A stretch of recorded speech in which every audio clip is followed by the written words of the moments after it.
अस्सलाम वालेकुम। सीरिया 10 में खुशामदीद। मैं हूँ फ़ातिमा नासिर और इस खूबसूरत सुबह का आगाज़ एक साथ करती हूँ। उम्मीद करती हूँ कि आप लोग सब खैरियत से हैं और अपना बहुत बहुत ख्याल रख रहे हैं। ऑफकोर्स कोशिश कर रहे हैं कि जितना भी हो सके काइंडनेस के साथ पेश आएँ, क्योंकि आपकी कोई छोटी सी बात, कोई छोटा सा एक्शन किसी और का दिन जो कि शायद परेशानी में या मुश्किल में गुजरा हो उसे आसान कर सकता है।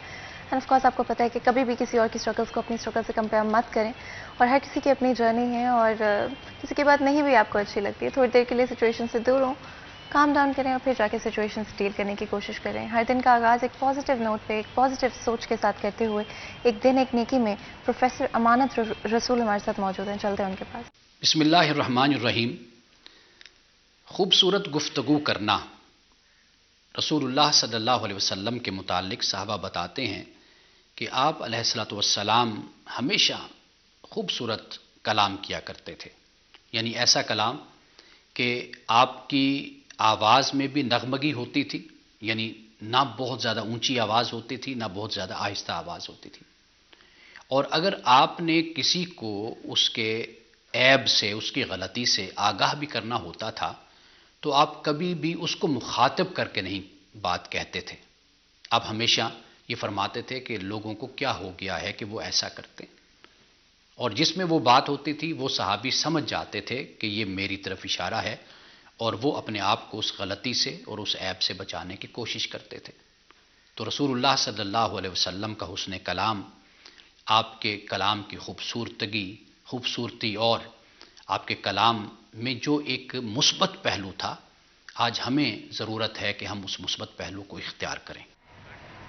इसी पैगाम के साथ आज के दिन का आगाज़ करते हैं। ऑफ कोर्स आपको पता है हमेशा भी ज़िंदगी में कभी भी ये नहीं सोचना चाहिए कि अब तो बड़ी देर हो गई है, अब हमें बदलने की क्या ज़रूरत है, अब हमें तब्दील होने की क्या ज़रूरत है। हमेशा अगर आपको किसी की कोई बात अच्छी लगती है, कोई आदत किसी और की अच्छी लगती है, तो उसको अपनी ज़िंदगी में ऐड करना कोई बुरी बात नहीं होती है। और 21 दिन लगते हैं किसी भी चीज़ को एक हैबिट में डेवलप करने में, और 21 दिन थोड़ा अजीब लगता है, लेकिन उसके बाद वो आपकी डेली रूटीन का हिस्सा बन जाती है। तो हमेशा पॉजिटिव चीज़ें, पॉजिटिव हैबिट्स को अपनी रूटीन में ऐड करते रहना चाहिए और जितना भी हो सके एज ह्यूमन बींग्स इवॉल्व करते रहना चाहिए। बिकॉज अगर ज़िंदगी में एक चीज़ कांस्टेंट है तो वो बदलाव है, चेंज है, और जितनी जल्दी हम इस चीज़ को एक्सेप्ट कर लें उतना अच्छा होता है। हर चेंज को एम्ब्रेस करें, ज़िंदगी के हर नए वक्त में अपने आप को भी बदलते रहें। ऑफकोर्स आपको पता है हमारी कोशिश होती है फैसलाबाद शहर के हवाले से जितने भी इंपॉर्टेंट इशूज़ हैं उनके बारे में ज़रूर बात करें। और क्राइम से ज़्यादा इंपॉर्टेंट और क्या चीज़ हो सकती है। हर कोई चाहता है, हर सोसाइटी, हर कम्युनिटी चाहती है कि क्राइम फ्री हो सके, लेकिन ऑफकोर्स ये सिर्फ एक आइडियलिस्टिक सोच हो सकती है। हर सोसाइटी में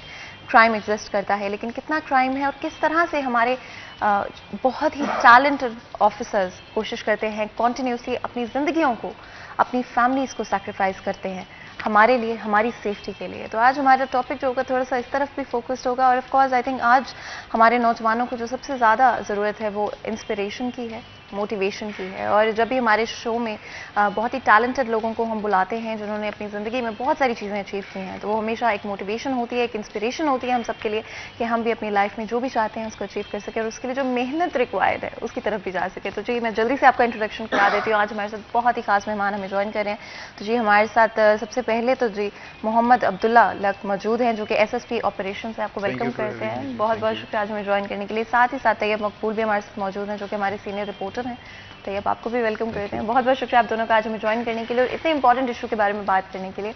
आपको पता है कि क्राइम की बात करें तैयब तो फैसलाबाद शहर में क्राइम का रेशो हमें बढ़ नजर आया पिछले कुछ वक्त के अंदर। ब्रीफली हमें थोड़ा सा बताएं कि इस वक्त क्या रेशो है, क्या रेट्स हैं क्राइम के, ताकि हम अपने डिस्कशन को आगे बढ़ा सकें। शुक्रिया फातिमा। एक्चुअली हमारी आबादी 10 मिलियन से ज़्यादा है। हमारी पुलिस के पास रिसोर्सेज इंतहाई कम है। 8,000 समथिंग इनकी टोटल स्ट्रेंथ है। उनमें से इनको सिक्योरिटी ड्यूटीज़ भी देनी पड़ती हैं, प्रोटेस्ट पे भी ड्यूटी देनी पड़ती हैं और सारा कुछ। अगर हम फंक्शनल ड्यूटी देखें कि कितनी ड्यूटी ऑपरेशनल थानों में काम कर रही है, वो शायद 2,500 के लगभग होगा। अब 10 मिलियन लोगों को, इतने लोगों के साथ आप प्रोटेक्ट कर नहीं सकते। दूसरी बात, क्राइम जिस तरह पॉपुलेशन बढ़ रही है उस तरह रिसोर्सेज नहीं बढ़ रहे। पॉपुलेशन बढ़ने से और देखिए महंगाई बढ़ने से, गुर्बत बढ़ने से, बेरोज़गारी बढ़ने से क्राइम थोड़ा इंक्रीज ज़रूर हुआ है। लेकिन मैं यहाँ पे ये कहना चाहूँगा कि फैसलाबाद की खुशकिस्मती है कि इस वक्त जो एक टीम फैसलाबाद में पुलिस ऑफिसर्स की है उसमें हमारे RPO साहब हैं, CPO साहब, SSP ऑपरेशन, इन्वेस्टिगेशन, बड़ा अच्छा सेटअप है। और ये बड़े एम्बिशियस लोग हैं, ये चाह रहे हैं कि क्राइम कम करें और दिन रात ये काम करें। मैं लिटरली आपको बताऊँ कि इन ऑफिसर्स को आप देखें रात 2 बजे भी ऑन रोड होंगे, सुबह 6 बजे भी ऑन रोड होते हैं। तो इंशाल्लाह ये उम्मीद है, अगर यही हमारी टीम अगले चंद माह बरकरार रहती है तो कोई ऐसी बात नहीं कि इंशाल्लाह क्राइम बहुत डिक्रीज़ होगा। End of course I think जब भी आप बात करते हैं क्राइम की और क्राइम को कम करने की, तो सबसे ज़्यादा एफर्ट आप लोगों का होता है उसके अंदर, और बैकग्राउंड में क्या कुछ चलता है ये तो हमें अंदाज़ा भी नहीं। जिस तरह से तेब ने बताया कि रात के 2 बजे भी फोर्सेस तैयार होती हैं, और अपनी लाइफ को रिस्क करना और अपनी फैमिली लाइफ को रिस्क करना बहुत बहुत बड़ी बात होती है। आपका अभी तक जो एक्सपीरियंस रहा है सर्विसेज में वो कैसा रहा है, और जो चीज़ें आई थिंक एक नॉर्मल शख्स के लिए सिर्फ सुनकर बड़ा मुश्किल लगता है कि रात के 2 बजे और फैमिली टाइम को सैक्रिफाइस करना कितना मुश्किल होता है? इसमें आई बिन सर्विस फॉर अराउंड 10 years। इस 10 साल में मैंने तकरीबन 4 सूबों में सर्व किया, और मैंने कराची से लेके गिलगित तक हर जगह सर्व किया है। तो नेचुरली वो सर्विस की रिक्वायरमेंट है, आपकी जॉब डिस्क्रिप्शन इस तरह की है कि आपको इस तरह करना पड़ता है, you have to move around a lot. लेकिन ये है कि नेचुरली आपकी फैमिली लाइफ उस तरह से बहुत अफेक्ट होती है आपकी। My wife is always complaining कि हम फिर पैकिंग करनी है, अब यहाँ जा रहे हैं, अब यहाँ जा रहे हैं, तो यहाँ जा रहे हैं। तो नेचुरली उसकी एक डाउन साइड है, लेकिन मुल्क के लिए, उसकी खिदमत के लिए इंशाल्लाह कोई मसला नहीं इंशाल्लाह। अच्छा, अब आपने बता दिया कि 4 प्रोविंसेस में आप सर्व कर चुके हैं।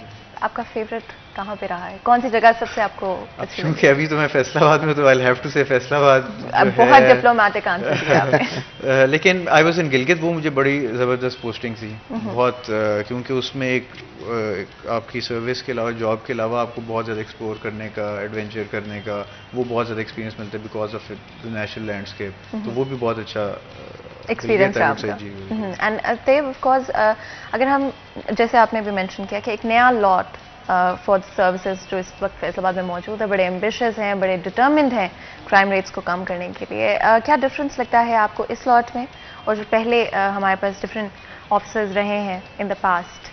क्या चीज़ है जो कि आपको बदलती हुई, तब्दील होती हुई फैसलाबाद शहर में क्राइम के हवाले से नजर आ रही है? फातिमा, कोई भी ऑफिसर जिसकी पोस्टिंग यहाँ हुई है, उसकी कोशिश तो ये रही है कि वो अपनी ड्यूटी को पूरा करें और क्राइम डिक्रीज जितना भी कर सकते हो करें।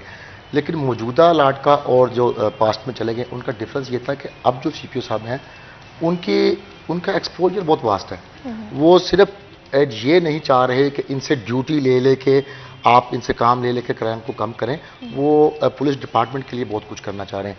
हमारे फैसलाबाद में एक प्रोजेक्ट 2016 में शुरू होना था, सेफ सिटी प्रोजेक्ट, जिसकी इब्तदाई तौर पर हमें तकरीबन 10 करोड़ पे आया था। उसकी बिल्डिंग पुलिस लाइन में स्ट्रक्चर ढांचा खड़ा हो चुका है। उसके बाद में को पैसे आए, वहाँ पर लगने थे 8000 कैमराज, जहाँ का मेन सर्वर वहाँ पे होना था, सिटी में लगने थे। आप ये देख लें, पिछले 6 साल में किसी ने उस पर तवज्जो नहीं दी। अब जो हमारे सीपीओ साहब हैं और एसएसपी साहब हैं, इन्होंने अपनी मदद आपके तहत, किसी ने कोई फंड्स नहीं दिए, ना कोई सरकारी फ़ंड आया, ना किसी मुखर्र हजरात की जानब से फ़ंड आया। इन्होंने अपना फ़ंड तोड़ के, जो डिपार्टमेंट का फ़ंड था उसको तोड़ के 300 कैमराज इंस्टॉलेशन कर लिया मुकम्मल। कंट्रोल रूम एक्टिव हो चुका है, बस 1-2% रह गया सारा। अब इस तरह की चीज़ें चाह रहे हैं कि जिस तरह जराइम उस पर जिद्दत आ रही है, इनोवेशन आ रही है, इसी तरह उसको रोकने में, बैरियर लगाने में भी इनोवेशन आनी चाहिए। ये लाट का ये माइंड है और ये बड़ा अच्छा माइंड है। अगर आप रवायती तरीके इस्तेमाल करते रहेंगे तो फिर क्राइम तो बढ़ता ही जाएगा। अब बहुत वाज़ेह फ़र्क महसूस हो रहा है। मैं आपको इसकी एक सिंपल मिसाल देता हूँ। संडे वाला दिन कोलियांवाला में डबल मर्डर हुआ। वालिद ने अपने बेटे को, 7 माह का बेटा था, और अपनी वाइफ को मर्डर किया, और इन्होंने कल रात को within 24 hours accused out of city चला गया था, उसको कैप्चर कर लिया। कल ही एक बच्चा 5 साल का किडनैप हुआ थाना सदर के इलाका से। 4 घंटों में खानेवाल से बच्चा भी रिकवर है और मुलजम भी अपर हैंड कर लिया। अब वो जिद्दत ला रहे हैं और बड़ी उम्मीद है इंशाल्लाह कि विद इन मंथ्स ये क्राइम बिल्कुल डिक्रीज हो जाएगा। एंड ऑफ कोर्स मैंने खुद ये चीज़ तब नोटिस की है कि फैसलाबाद में अगर कहीं क्राइम होता है जहाँ पे पहले कुछ घंटों के बाद यूजुअली पुलिस पहुँच की होती थी, अब काफ़ी जल्दी आ जाते हैं। क्राइम सीन यूनिट्स मौजूद होते हैं, यानी कि सिर्फ प्रॉपर जिस तरह से इन्वेस्टिगेशन होनी चाहिए किसी भी क्राइम की, उस तरह से होती है। कौन आया था, कहाँ से एंट्री हुई, फिंगरप्रिंट्स अगर आप ढूंढ सकते हैं, तो ये चीज़ मैंने खुद देखी। किस तरह से नई टेक्नोलॉजी का इस्तेमाल कर रहे हैं क्राइम को कम करने के लिए? अच्छा, आपने रिस्पॉन्स की बात की, जितनी भी 15 पे जितने लोग कॉल करते हैं उनके रिस्पांस हम मॉनिटर करते हैं कि कितनी देर में गाड़ी गई, उसका फीडबैक भी लेते हैं कि क्या मुतमिन है पुलिस की उस कार्रवाई से या नहीं है। तो उससे ये हुआ है कि ओवरऑल जो एक हमारा रिस्पांस टाइम था और रिस्पांस था उसमें बेहतरी आई है। दूसरी, हम जब भी इस तरह का कोई हीनियस क्राइम हो जाता है तो उसमें क्राइम सीन यूनिट को और फोरेंसिक साइंस की जो टीम्स हैं उनको फौरी तौर पर रवाना करते हैं ताकि उस साइट को वो इससे पहले कि कोई एविडेंस वहाँ से लूज़ हो जाए वो पहले से एविडेंस कलेक्ट कर लें। एंड ये चीज़ तो मैंने खुद भी होते हुए देखी है। सेफ सिटी के हवाले से भी लाहौर में हमने बहुत इंप्रूवमेंट आते हुए देखी है। सिर्फ इसलिए कि कैमराज इंस्टॉल हो चुके हैं, लोग बहुत सारी वारदातें जो कि पहले हो सकती थी नहीं होती, और अगर होती हैं तो पकड़े जाने की वजह से वो एक एग्जाम्पल सेट हो जाती है। लोग डर जाते हैं कि अगर हमने इस तरह से किया तो हम लोग भी पकड़े जा सकते हैं। फैसलाबाद में भी इस तरह का जैसे भी तैयब ने बताया कि CPO साहब ने अपनी ये एक नया इनिशिएटिव लिया कि हम क्यों ना अपने रिसोर्सेज को बुरकार लाते हुए एक सेफ सिटी का कॉन्सेप्ट इंट्रोड्यूस करें। उसका कंट्रोल रूम बन चुका है, काफ़ी ज़्यादा कैमराज इंस्टॉल हो गए हैं। रमज़ान के शुरू होने से पहले पहले पूरी तरह फंक्शनल हो जाएगा और उसमें ना सिर्फ प्रिवेंशन की हद तक हमें फ़ायदा मिलेगा, उसमें हमें इंशाल्लाह डिटेक्शन ऑफ क्राइम की अगर कहीं वारदात हो जाती है खुदा न खास्ता उसको डिटेक्ट करने में भी हमें इंशाल्लाह उसमें मदद मिलेगी। एंड अगर पुलिस के डिफरेंट इशूज़ के हवाले से बात करें तो ये फैसलाबाद में कितने नंबर्स हैं, कितने रिक्वायरमेंट है, और उसके अगेंस्ट अगर हम कंपेयर करें कितने इस वक्त हमारे पास पुलिस ऑफिसर्स मौजूद हैं? फातिमा, ये एक बहुत बड़ा अलमिया है हमारे फैसलाबाद का, हमारे पुलिस डिपार्टमेंट का। ये क्राइम में जो इन्वेस्टमेंट आप करते हैं या हुकूमत करती है, ये एक ऐसा बिजनेस है जिसमें आपको डायरेक्टली आउटपुट नहीं है लेकिन इनडायरेक्टली आउटपुट बहुत ज़्यादा है। क्राइम कम होगा, लोग सिक्योर होंगे, यहाँ पे सरमायाकारी भी आएगी, लोग अपना दिन रात में कारोबार भी करेंगे। लेकिन ये बड़ी सितम ज़रीफ़ी है हमारे फैसलाबाद के साथ, इंडस्ट्रियल सिटी है और हर दौरे हुकूमत में यहाँ से 5-6 मिनिस्टर ज़रूर रहे हैं। अभी भी आप देख लें कम से कम 4-5 मिनिस्टर्स हैं, पार्लिमानी सेक्रेटरीज़ हैं, मुआवनीन खसूसी हैं, PM साहब के, CM साहब के, लेकिन यहाँ पे पुलिस डिपार्टमेंट की बेहतरी के लिए हुकूमत की कतन कोई तवज्जो नहीं है। ये मैं अपनी तरफ से कह रहा हूँ। रिसोर्सेज इंतहाई कम है। नफरी हमारी अब से, अशफाक खान साहब थे CPO, 1 साल 3 साल हो गए हैं आलमोस्ट उनको। उन्होंने उस वक्त एक लेटर लिखा था कि अब जितनी पॉपुलेशन है उसके हिसाब से हमें 34,000 नफरी रिक्वायर है, लेकिन हमारे पास उसका चौथा हिस्सा भी नहीं है। तो नफरी अगर हमें मिलती भी है साल बाद 200-250 सीटें, वो बिल्कुल ऊँट के मुंह में जीरे के मुतरद्दिफ है। हमें एट लीस्ट इसकी स्ट्रेंथ को डबल हुकूमत अगर कर दे, हमारा रेवेन्यू भी बढ़ जाएगा। फैसलाबाद में जब क्राइम कम होगा, लोग महफूज तसव्वुर करेंगे, आपको पता कारोबार फैलेगा फूलेगा। लेकिन ये बड़ा सितम ज़रीफ़ी है। पुलिस डिपार्टमेंट पे मालूम के साथ कोई तवज्जो नहीं है हुकूमत की। आपका क्या ख्याल है फंडिंग के हवाले से एंड रिसोर्सेज के हवाले से? देखें, अगर किसी भी इंटरनेशनल जो बेस्ट प्रैक्टिस है उस पे पर कैपिटा हर जो 100 लोग हैं या लाख लोग हैं, 1000 लोग हैं, उस पे जितने पुलिस वाले होने चाहिए उससे तकरीबन आधे हैं हमारे पास यहाँ पे।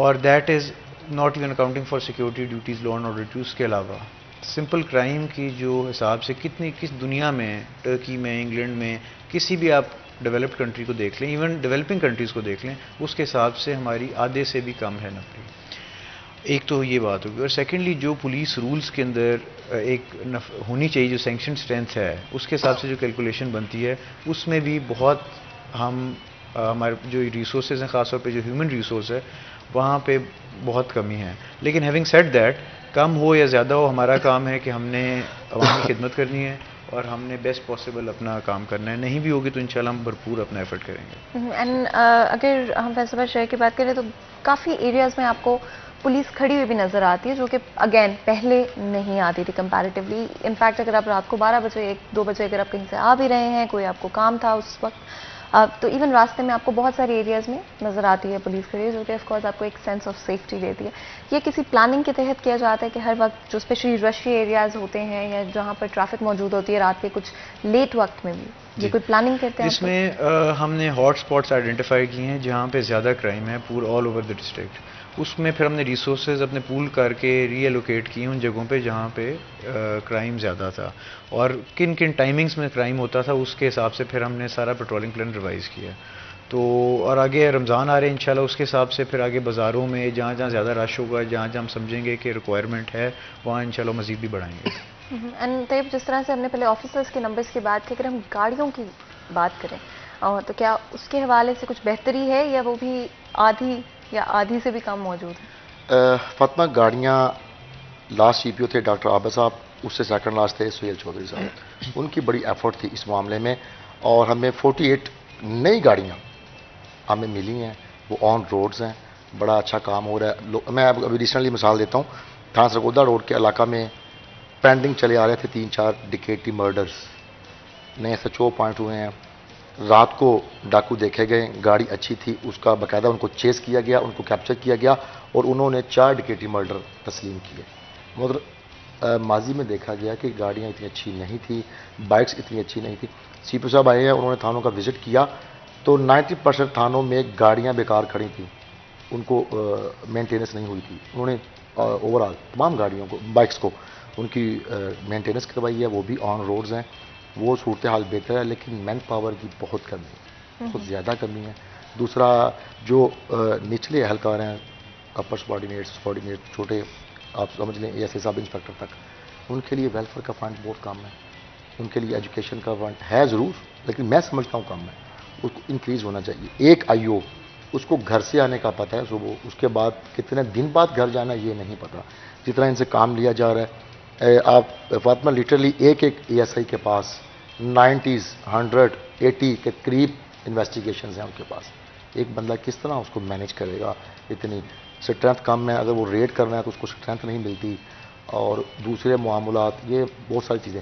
पुलिस डिपार्टमेंट पर अगर ये अच्छी तरह फोकस कर लें, एक साल को पुलिस का साल करार दे दें, उसकी बेहतरी के लिए सब कुछ करें, आप यकीन करें क्राइम बहुत डिक्रीज़ हो जाएगा और उसका अल्टीमेटली फ़ायदा तमाम शहरियों को, गवर्नमेंट को भी पहुँचेगा। बिल्कुल। और क्योंकि तैयब आपने वेलफेयर के हवाले से हाईलाइट किया इशू, आपका क्या ख्याल है? देखें, कोई भी इंसान जो होता है, मोटिवेशन के बगैर काम करना बड़ा मुश्किल है, और जितना मोटिवेटेड होता है उतना बेहतर काम करता है। हमारा पुलिस में गो के वेलफेयर के, मैं समझूंगा बाकी इदारों से अगर आप कंपेयर करें तो बहुत कम उसमें बहुत कम अपॉर्चुनिटीज़ हैं, लेकिन फिर भी मैं कहूँगा, सराहूँगा अपनी फ़ोर्स को कि despite limited resources and welfare opportunities, उन्होंने बहुत, उनकी जो मोटिवेशन लेवल है, मोरल है, बहुत हाई है। अब इसके हवाले से, वेलफेयर के हवाले से 2-3 चीज़ें अभी CPO साहब कर रहे हैं। नया मेस बन रहा है, अभी हम कोशिश कर रहे हैं रमज़ान के अंदर जितने भी हमारे कांस्टेबलरी, जितने ऑफिसर्स ऑन रोड होंगे नाका जात पे अफ्तारी के टाइम पे, उनको वहीं पे उनकी जगह पे अफ्तारी पहुंचाई जाए, ताकि उनको कोई आगे पीछे ना होना पड़े, ताकि उनके मोरल के लिए बेहतर है, वो भी कर रहे हैं। उसके अलावा हम अभी, हमारा एक वेलफेयर का स्कूल है जो हमारी सिपाह के लिए, उसको भी हम इम्प्रूव करने की कोशिश कर रहे हैं। तो काफ़ी हम वेलफेयर के प्रोजेक्ट्स लेके आ रहे हैं। लेकिन हैविंग सेड दैट, मैं समझूंगा कि जो हमारे रिसोर्सेज हैं उसके अंदर भी जो हमारी जो कांस्टेबलरी है, जो ऑफिसर्स हैं पुलिस के, वो माशाल्लाह बहुत अच्छा उनका मोरल है। और एक बड़ा इंपॉर्टेंट पॉइंट जो कि तैयब ने हाईलाइट किया, ओवरवर्क और ओवरबर्डन होना। किसी भी काम में जब इतना बर्डन हो, बहुत मुश्किल हो जाता है। जी बिल्कुल, आप ठीक कह रही हैं कि ये शायद वाहिद महकमा होगा जहाँ पे 24-24 घंटे भी लोग ड्यूटी करते हैं, without rest, without break.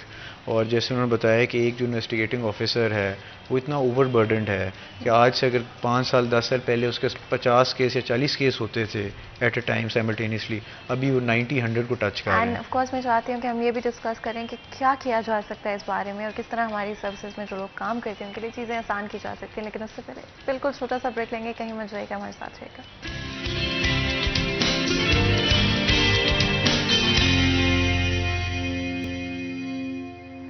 Welcome back. Serious channel में एक दफ़ा फिर आपको खुश आमदीद कहते हैं। ब्रेक में जाने से पहले आपको पता है कि क्राइम के हवाले से बात करें तो आज हमारे साथ बहुत ही खास मेहमान हमें स्टूडियो में ज्वाइन करें, जिनके साथ अपनी गुफ्तगू को आगे बढ़ाते हैं। ओवरबर्डन्ड एंड ओवरवर्क्ड की बात कर रहे थे, एंड ऑफ कोर्स प्रेशर भी बहुत ज़्यादा होता है, और कैसे हैंडल करते हैं। और 90 से 100 केसेस एक ऑफिसर के पास।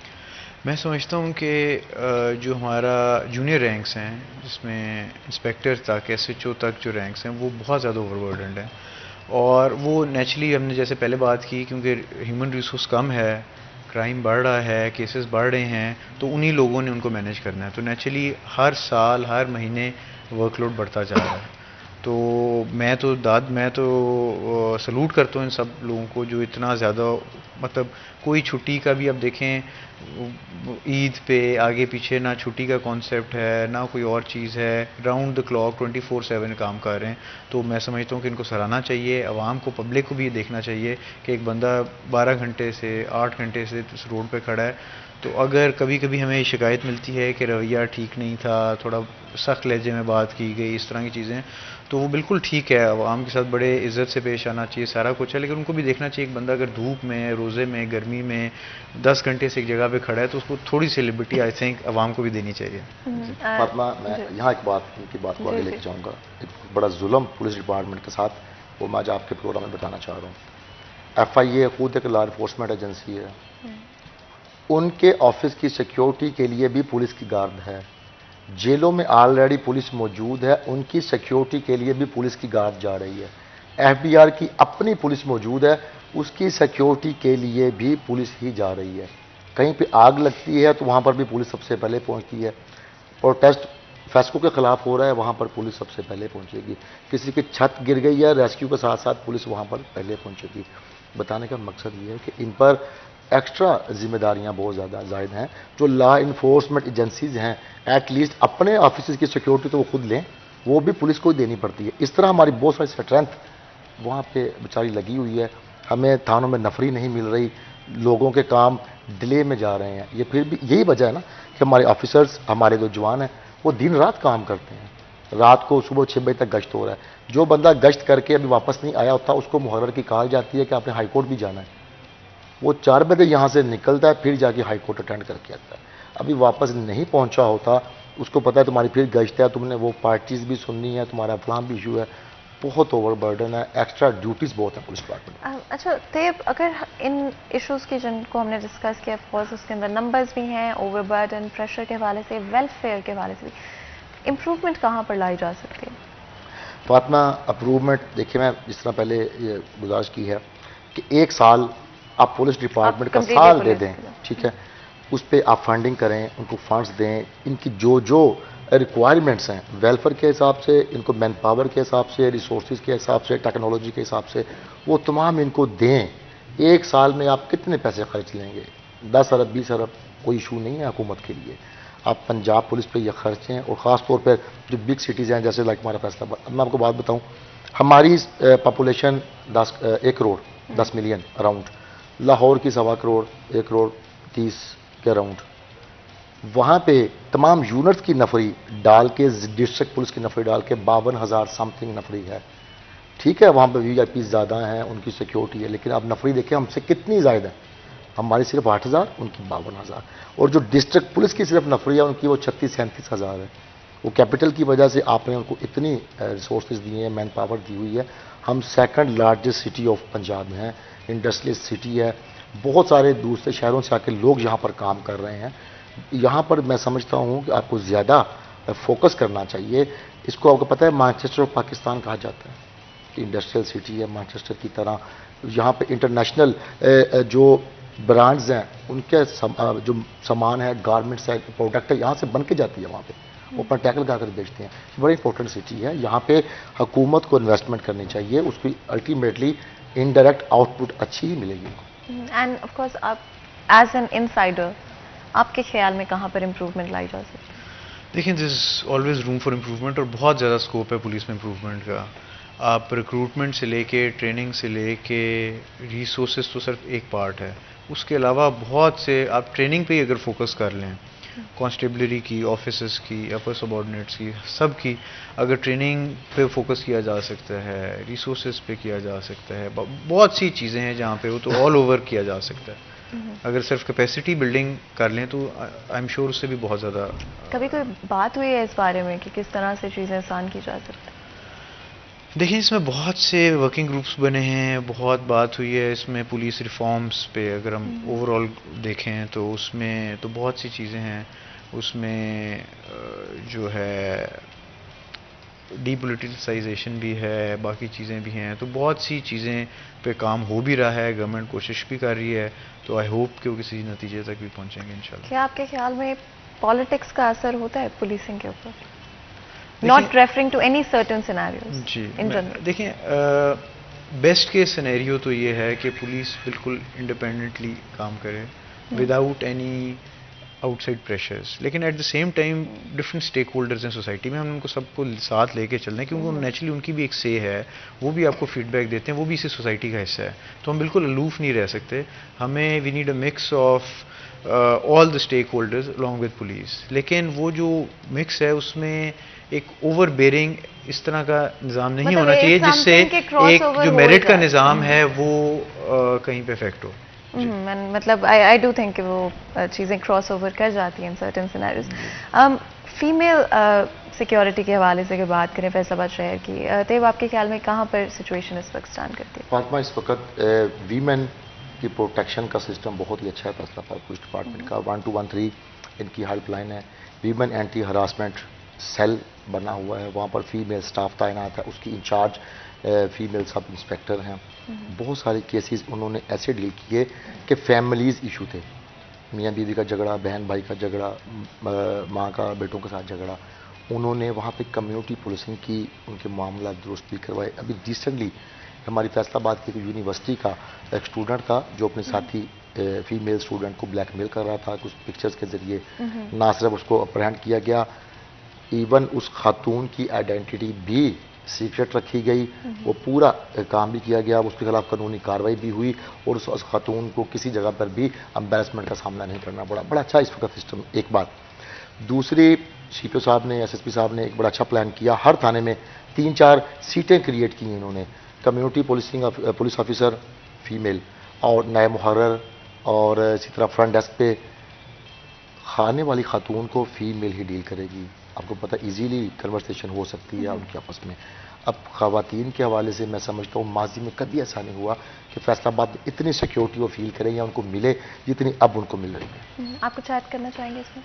देखिए Fatima, there was a time कि जब कुछ प्रोफेशंस से जो बिल्कुल नो गो एरियाज थे फीमेल्स के लिए, police was one of them, कि लोग कहते थे अपनी बेटियों को, बहनों को समझते थे कि ये नहीं आ जाना चाहिए, इस तरह का काम है। लेकिन अब आप देखें तो इवन मेरी अपनी बैचमेट्स हैं जो ख़वातीनों बड़े खुशी से काम कर रही हैं, they've no regrets, no second thoughts. बड़ा वो एक अब माहौल डिपार्टमेंट का इस तरह का है कि it is welcoming to both males and females. एक तो ये बात हो गई। सेकेंडली, जहाँ तक अवाम में मैं मैसेज भी आपके थ्रू देना चाहूँगा कि अगर किसी को हरासा किया जाता है, कोई खातून है, हमारा उसको थाने जाने की भी ज़रूरत नहीं है, वो सीधा एंटी वुमेन हैरेसमेंट सेल में जाए या वो हमारे हेल्पलाइन पे कॉल करे, उसको किसी मर्द ऑफिसर से इस तरह से डील भी नहीं करना पड़ेगा, खातून ही उसकी ऑफिसर होगी जो उसके केस को हैंडल करेगी, टेकअप करेगी, तो घबराने की ज़रूरत नहीं है। हमारे पे आप ट्रस्ट करें, इंशाल्लाह आपको हम डिसअपॉइंट नहीं करेंगे। एंड बिकॉज मैं ये ज़रूर चाहती हूँ कि आपकी जो अपनी पर्सनल जर्नी रही है, उस पर हम जब यूनिवर्सिटी में थे, कॉलेज में थे, कभी आपने सोचा था कि मैं सर्विसेज में जाऊंगा और या फिर समथिंग जो कि इन अ मोमेंट वाला, लेकिन क्योंकि थोड़ा सा सस्पेंस क्रिएट करना तो बनता है, तो इससे पहले कि हम आपसे जवाब लें, हम छोटा सा ब्रेक लेंगे, कहीं मत जाइएगा हमारे साथ।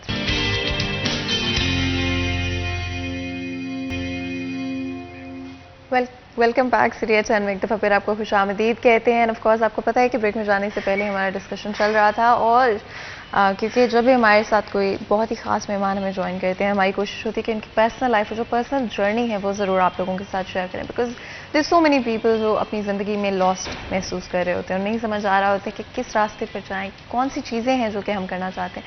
तो आई थिंक जब भी आप बहुत ऐसे लोगों से मिलते हैं जिन्होंने अपनी लाइफ में बहुत कुछ अचीव किया है, तो I think it's an inspiration and motivation. इसी वजह से ब्रेक में जाने से पहले हमने थोड़ा सा सस्पेंस क्रिएट किया था। किस पॉइंट पे आपको अपनी लाइफ के लगा कि मैं सर्विसेज में जाना चाहता हूँ? देखिए, when I was in college तो ये तो मुझे शुरू से पता था कि पब्लिक सेक्टर में ही कुछ करना है, लेकिन क्या करना है, कौन सी सर्विस में करना है, that I was not clear about.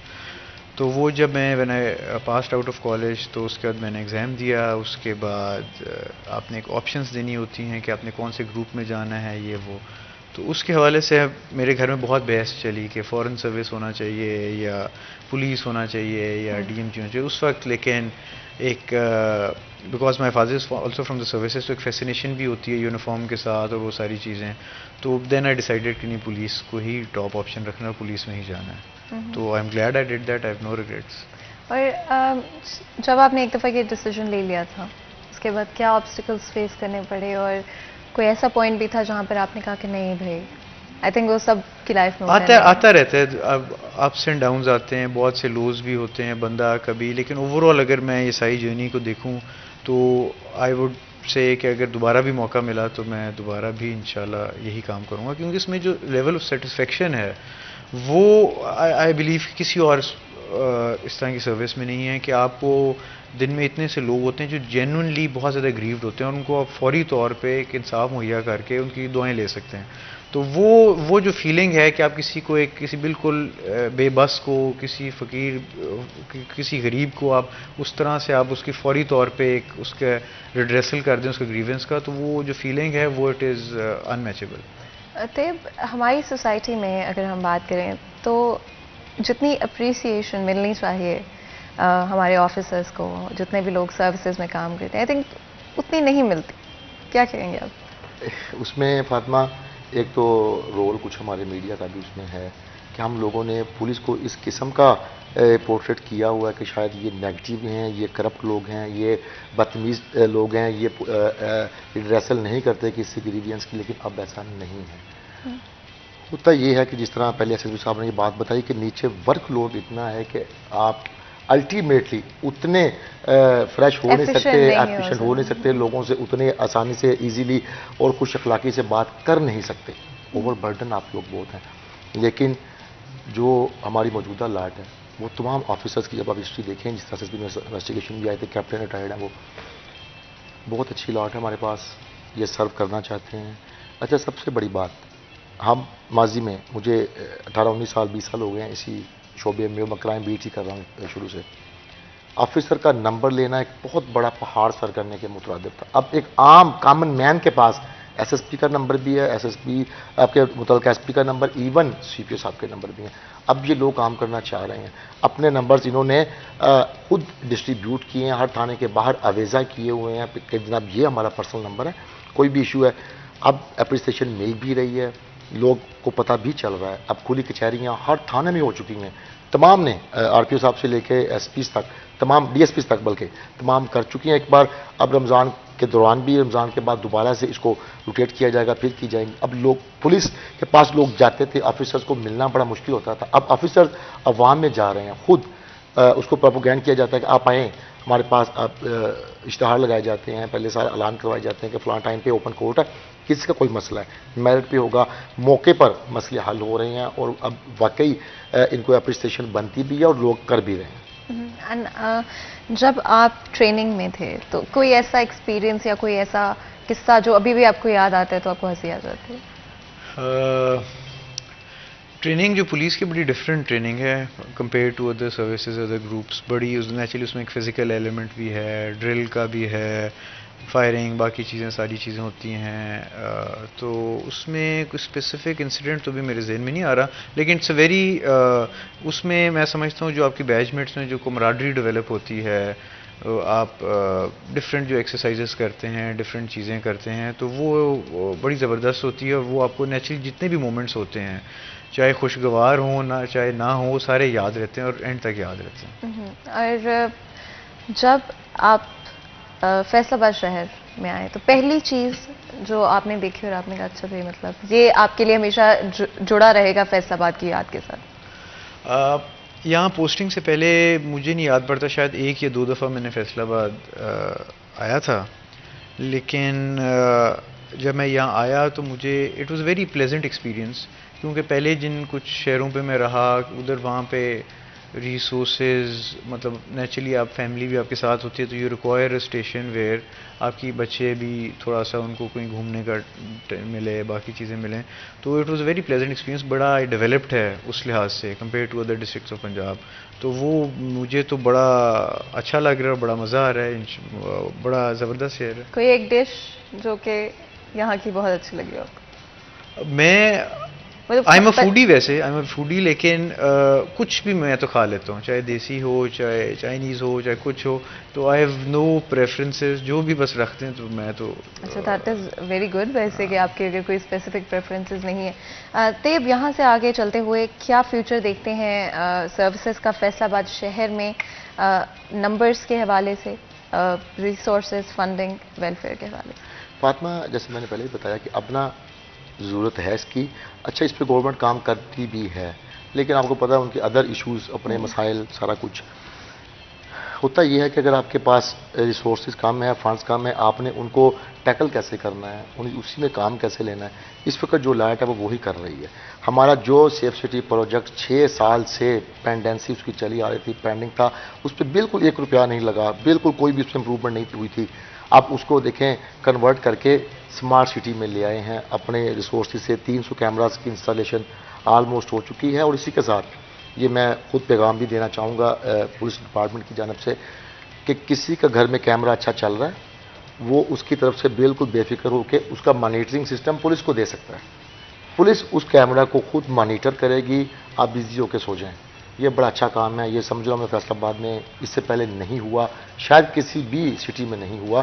Camera आपका मॉनिटरिंग पुलिस करेगी, अपने कंट्रोल रूम में करेगी, 3 शिफ्टों में वहाँ पर लोग मौजूद होंगे, हर वक्त एक्टिव होंगे। खुदा न ख्वास्ता कहीं भी आपको अननेचुरल कोई चीज़ नज़र आती है, फौरी वायरलेस पे कॉल पास हो जाएगी, जो नियर अबाउट पुलिस की गाड़ी मौजूद है फौरी वहाँ पर रिस्पॉन्ड करेगी। ये बड़ा अच्छा सिस्टम है, ये पहले कभी नहीं हुआ।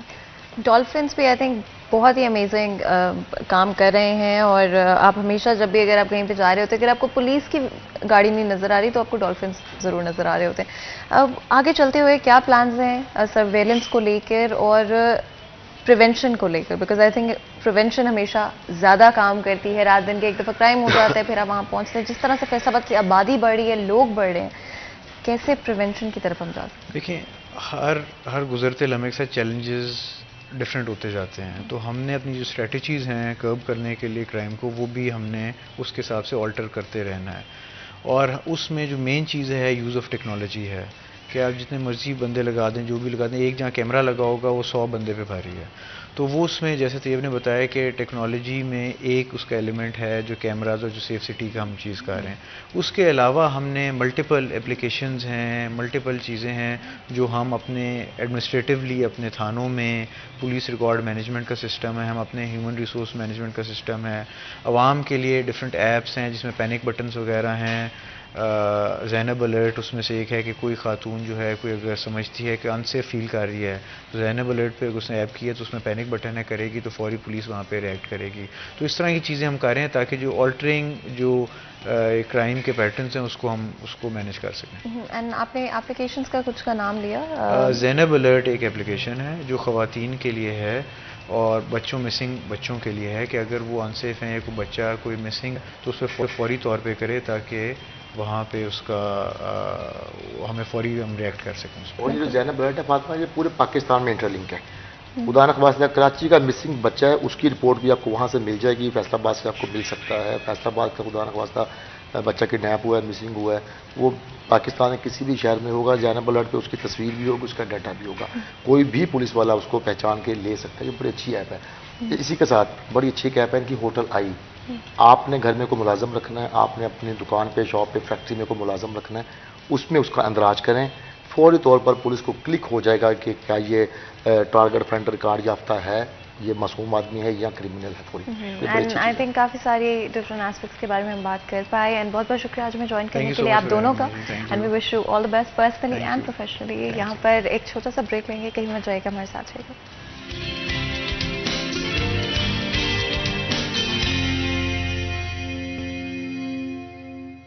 वेलकम बैक सीरियस एंड में एक दफ़ा फिर आपको खुशामदीद कहते हैं। आप वक्त है मेरे फेवरेट सेगमेंट यानी कि किचन के सेगमेंट का। ऑफकोर्स मैं ऑलरेडी किचन में आ चुकी हूँ। आपको पता है इस सेगमेंट के दौरान मैं इस बात पे एम्फेसिस करती हूँ कि आपकी फिजिकल एंड मेंटल हेल्थ आपकी नंबर 1 प्रायोरिटी होनी चाहिए। एंड ऑफकोर्स लाइफ में इतनी मसरूफियात होती हैं, इतने बिजी होते हैं हम लोग कि हम लोग अपनी सेहत का और अपना सबसे पहले ख्याल रखना भूल जाते हैं। आपकी लाइफ में जितने भी पैशंस हैं, एम्बिशंस हैं, प्रोफेशनली, पर्सनली, जो भी चीज़ें आप अचीव करना चाहते हैं, उनके लिए ज़रूरी है कि आप पहले फिजिकली एंड मेंटली फिट हों। अगर आप फिजिकली फिट नहीं होंगे, मेंटली फिट नहीं होंगे, तो लाइफ में चाहे जो भी चीज़ें हों, आप उस तरह से उनको नहीं कर पाएंगे, उतना एफर्ट नहीं दे पाएंगे, डेडिकेशन नहीं दे पाएंगे जितनी आप देना चाहते हैं। इसलिए बाकी सारी चीज़ें एक साइड पे, और पहले अपना ख्याल रखना शुरू करें। अपने डेली रूटीन में से 5 से 10 मिनट निकालना शुरू करें। वॉक करें, नेचर में वक्त गुजारें, जो चीज़ें आपको अच्छी लगती हैं, आपको अच्छा फील कराती हैं, वो करना स्टार्ट करें। फिर चाहे वो जो भी हो, कोई ऐसी हॉबीज़ जो कि शायद आपको यूनिवर्सिटी में या कॉलेज में पसंद हुआ करती थी और फिर लाइफ इतनी मसरूफ़ हो गई कि आपके पास अब वक्त ही नहीं होता, उसके लिए वक्त निकालना शुरू करें और दोबारा से मेहनत करना स्टार्ट करें और अपनी खुशी पर, अपनी जो ओवरऑल सेहत है उस पर काम करें। ऑफ कोर्स अच्छी habits, positive habits, healthy habits बड़ा ज़रूरी होते हैं, जिसका मतलब है कि बैलेंस को लेके चलना चाहिए। अगर आपको बाहर से खाना पसंद भी है तो 1 से 2 दिन बाहर से खा भी लें, बाकी दिन कोशिश करें कि घर पे कुछ बना कर खा लें। जब भी हम किसी मील की प्रेपरेशन की बात करते हैं तो उसमें एक बहुत इंपॉर्टेंट कंपोनेंट, बल्कि the most important thing is सही कुकिंग ऑयल का इंतखाब। अगर मैं सलवा के हवाले से बात करूँ तो सलवा बनाने वालों को ये दावा है कि 100% वेजिटेबल ऑयल से इसको तैयार किया गया है। पाम, कनोला, सोयाबीन और कॉटन सीड ऑयल इसके अंदर मौजूद है। सलवा बनाने वालों का ये भी दावा है कि इसके अंदर 0 ग्राम्स ट्रांस फैट मौजूद है, जिसका मतलब है कि ये लो इन कैलोरी भी है और साथ ही साथ very very easy to digest. अगर आप लोगों को ये भी पता है कि वेजिटेबल ऑयल्स हमेशा कंपैरेटिवली ज़्यादा आसान होते हैं डाइजेशन के लिहाज से, और जितना अच्छा आपका खाना बनता है वो भी बड़ा इंपॉर्टेंट फैक्टर होता है। जितने प्रिसीजन के साथ ना सिर्फ टेम्परेचर और टेस्ट आपके खाने में इंटैक्ट रहे, उतना ही अच्छा आपका खाना रहता है न्यूट्रिशन के हवाले से भी। और सलवा बनाने वालों का ये दावा है कि चाहे प्रिसीजन टेस्ट के बारे में हो या फिर प्रिसीजन टेम्परेचर के हवाले से हो, न्यूट्रिशन अब्जॉर्प्शन के हवाले से हो, हर चीज़ पर बहुत फोकस किया गया टू मेक श्योर कि आप लोगों की सेहत नंबर 1 प्रायोरिटी रहे। आपका जो भी मील हो, जो भी रेसिपी आप बना रहे हैं, उसके अंदर आपकी सेहत हमेशा प्रायोरिटी रहे। और पाकिस्तानी हैं हम लोग और फैसलाबादी हैं, तो आई थिंक खाने के साथ एक अलग ही तरह की मोहब्बत है, और यही चीज़ आई थिंक सलवा बनाने वालों ने अपने जहन में रखते हुए मेक श्योर किया है कि ना तो आप जायके पे कॉम्प्रोमाइज़ करें, ना तो आप अपनी सेहत पे कॉम्प्रोमाइज़ करें। बिकॉज आज की दुनिया में अगर हमने एक चीज़ सीखी है कोविड-19 के बाद से, तो वो सेहत की इंपॉर्टेंस है। जितनी स्ट्रॉन्ग आपकी इम्यूनिटी है, जितनी स्ट्रॉन्ग आपका ओवरऑल सिस्टम है, उतने ही बेहतर तरीके से आप, चाहे दुनिया में वो हम एक्सटर्नल प्रॉब्लम्स की बात करें, चाहे वो मेंटल स्ट्रेस की बात करें, उतनी बेहतर तरीके से आप चीज़ों के साथ डील कर पाएंगे। इसी चीज़ को जहन में रखते हुए हमेशा चलना चाहिए और कोशिश करनी चाहिए कि अपनी सेहत के बारे में हम सबसे पहले सोचें, फिर बाकी हर चीज़ को हम बैलेंस आउट करने की कोशिश करें, और सेहत पर कोई कॉम्प्रोमाइज़ नहीं होना चाहिए। एंड ऑफकोर्स अगर हम बात करते हैं, चाहे वो हमारा घर का वक्त हो, ऑफिस का टाइम हो, हमारी फैमिली के साथ कोई गैदरिंग हो या हमारी फ्रेंड्स के साथ कोई गैदरिंग हो, उसमें सबसे इंपॉर्टेंट एक चीज़ जिसके बगैर कभी भी बाकी हर चीज़ इनकम्प्लीट रह जाती है, वो चाय का एक कप होता है। और अगर मैं डीटी के हवाले से बात करूँ तो डीटी बनाने वालों का ये दावा है कि आप लोग और आप लोगों की जो रिक्वायरमेंट्स है वो उनके लिए नंबर 1 प्रायोरिटी है। ये एक ऐसी कंपनी है जो कि हमेशा चाहती है कि उनके कस्टमर्स तक नंबर 1 क्वालिटी प्रोडक्ट ही पहुँचे। डीटी बनाने वालों का ये दावा है कि टॉप क्वालिटी टी लीफ से पत्ती को तैयार किया जाता है, जिसकी वजह से पत्ती बहुत ही फाइन होती है। डीटी बनाने वालों का ये भी दावा है कि 2 क्वालिटीज़ मार्केट में अवेलेबल हैं, जिसमें एक्सट्रीम क्वालिटी पैकिंग यानी कि येलो पैकिंग मौजूद है, जो कि अगर आप थोड़ी कम पत्ती वाली चाय पीना पसंद करते हैं तो आप इसका इंतखाब कर सकते हैं। डीटी बनाने वालों का ये भी दावा है कि दाने वाली यानी कि रेड पैकिंग, अगर आप थोड़ी तेज़ पत्ती वाली चाय पीना पसंद करते हैं तो आप बड़े आराम से मार्केट से जाके खरीद सकते हैं। साथ ही साथ डीटी की ग्रेट वैल्यू पैक भी अवेलेबल है, जिसका मतलब है कि सेम प्राइस के अंदर आपको एक्स्ट्रा प्रोडक्ट मिल रहा है। And I think I speak for everybody जो भी ग्रॉसरी शॉपिंग करने जाते हैं कि हमारी ग्रॉसरी शॉपिंग कभी भी ग्रॉसरी के ऊपर ख़त्म नहीं होती है, और हमेशा उसके अंदर बड़ा बचत का फैक्टर हमेशा हमें अच्छा लगता है। हमेशा वो रैक जहाँ पर बचत ऑफर्स होते हैं वहाँ पर हम अट्रैक्ट होते हैं। डीटी वालों ने इसी चीज़ को माइंड में रखते हुए ये अमेजिंग सा बचत ऑफर आप लोगों के लिए इंट्रोड्यूस किया है। किसी भी चाय में 3 चीज़ें बहुत इंपॉर्टेंट होती हैं, जो कि ऑफकोर्स उसकी रंग साथ ही साथ खुशबू और टेक्सचर होता है। और डीटी बनाने वालों का ये दावा है कि तीनों चीज़ों पर एक्सट्रीमली फोकस किया गया है टू मेक श्योर कि आप लोगों तक जो एंड प्रोडक्ट पहुंच रहा है वो नंबर 1 क्वालिटी का हो और आपकी एग्जैक्ट रिक्वायरमेंट्स के मुताबिक हो। यहाँ पर एक छोटा सा ब्रेक लेंगे, कहीं मत जाइएगा, हमारे साथ रहिएगा।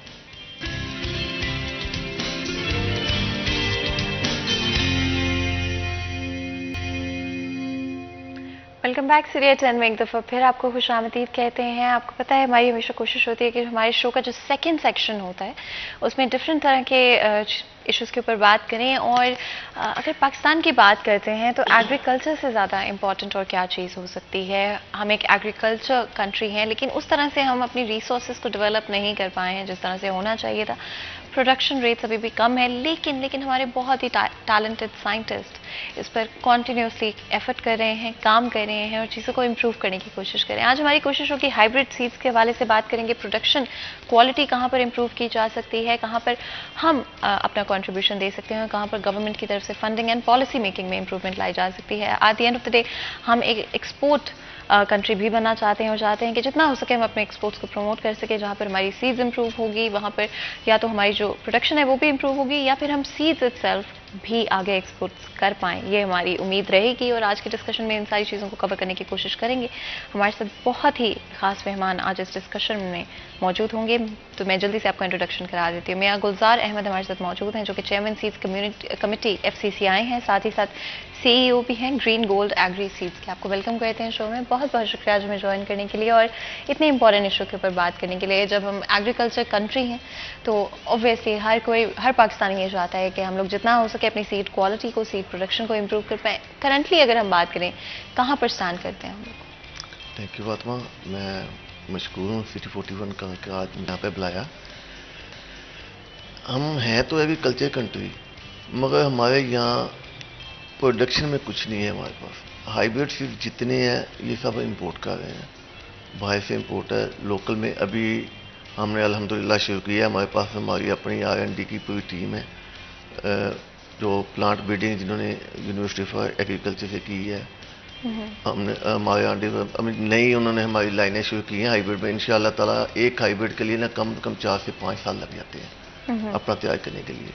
तो इंशाअल्लाह अगर नेक्स्ट ईयर तक हमारे ना अपने काफ़ी चीज़ों के हाइब्रिड जो है मार्केट में अवेल होंगे।